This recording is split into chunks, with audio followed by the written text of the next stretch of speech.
Panther को तुम पर छोड़ दूं और वो तुम्हारी टिक्का पोटी कर दे, लेकिन नहीं, मैं पैंथर के मुंह को तुम जैसे नमक हरामों का खून नहीं लगाना चाहता। सच सच बताओ, मुखबरी किसने की? तू बता नवाजे। मलिक साहब, ये काम शहर वालों का है, हम तो ऐसा सोच भी नहीं सकते। आखिर आपका नमक खाया है। मैं कोई तितर बटेर नहीं, ना मैं जेल का। मेरा नाम मलिक शबाज है। शबाज।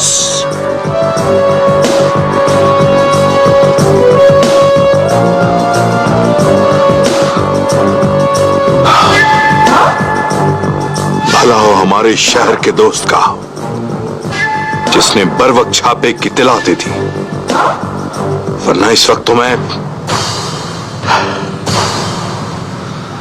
दफा हो जाओ, कम कर अपनी शक्लें। चला।